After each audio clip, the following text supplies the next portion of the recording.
আসসালামু আলাইকুম প্রিয় দর্শক, এই মুহূর্তে যে ডিজাইন দেখতে পাচ্ছেন বা দেখবেন সেটা হলো টাইডাই বেডশিট। 3 কালারের বেডশিট হবে। আমি তানজিলা, আমি একজন ফ্যাশন ডিজাইনার। এছাড়াও আমি ব্যবসা করি ও তার সাথে ক্ষুদ্র উদ্যোক্তা। আমার ইন্টারেস্ট হচ্ছে অসহায় নারীদের কর্মসংস্থানের ব্যবস্থা করা আর কিভাবে দেশ ও জাতি উন্নত হয় সেই লক্ষ্যে ঘরে ঘরে ক্ষুদ্র ও কুটির শিল্প প্রতিষ্ঠা করা। তো প্রিয় দর্শক, চলে আসি আমি কাজে। আজ আমি দেখাবো ভ্যাট রং করার নিয়ম। বারে বারে ভ্যাট রং করারই পদ্ধতি দেখানো হচ্ছে, অন্যান্য রং করার পদ্ধতি দেখানো হচ্ছে না। আস্তে আস্তে আমি সবগুলোই দেখাবো। তো আজকে আমি যে রং করার পদ্ধতি শোনাবো সেটা হলো 1 তোলা রং 3 গজ কাপড়, হাইড্রোস 2 তোলা, কস্টিক সোডা 2 তোলা, মোমের মতো দানা দানা কস্টিক সোডা, হাইড্রোস চালের আটার মতো।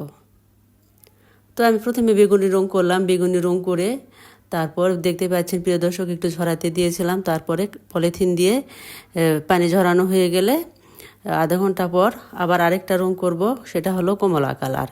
তো তার আগেই কিন্তু আমি বেঁধে নিয়েছি। বেগুনি রং যে করেছি সেই অংশে কিন্তু আমি বেঁধে নিয়েছি। যেহেতু আমি 3 স্টেপে 3 কালার করব, ওই অংশ যদি না বাঁধি তাহলে কিন্তু আমি রং করতে পারবো না। তো বেঁধে নিয়েছি। আবার মাঝখানে করব কমলা, আর তারপরেরটা করব সবুজ। সবুজ অংশও কিন্তু আমি বেঁধে নিয়েছি। তো বাঁধা হয়ে গেছে। তারপর আমি প্রথমে হাইড্রোস দিলাম, তারপরে রং দিয়ে নাড়াচাড়া করে কস্টিক সোডা দিয়েছি। দেখতে পাচ্ছেন প্রিয় দর্শক, আমি 2 পাশে ধরে আস্তে আস্তে দিচ্ছি। দেওয়াটা খুবই কষ্ট, যেহেতু মাঝখানে রং করা হবে। তো রঙে যে ভেজানো আছে এখানে আমি নাড়াচাড়া করব একটু পর পর, তাহলে ভালোভাবে সব জায়গায় রঙগুলো বসে যাবে। তারপর আবারও আমি কিন্তু পানি ঝরাতে দিব।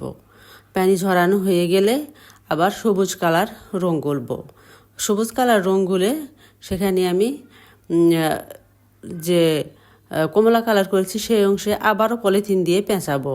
আর সবুজ কালারের যে অংশ সেই অংশে পলিথিন খুলে আমি কমলা কালারের ওখানে পলিথিন পেঁচিয়ে দিব, দিয়ে রং করব, যাতে একটা রং আরেকটার সাথে প্রবেশ না করতে পারে।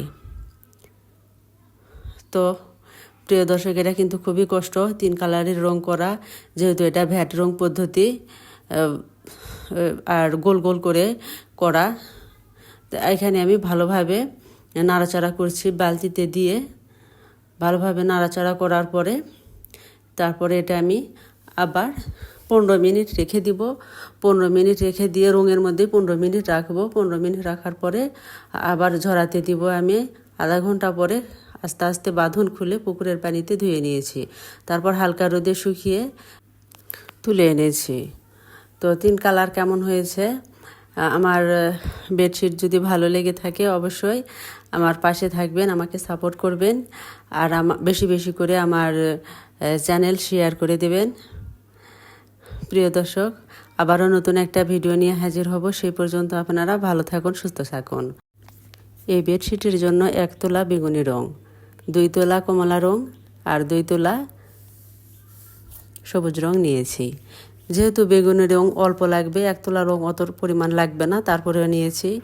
অত সঠিকভাবে রঙের পরিমাণ করা যায় না। Thank you for watching.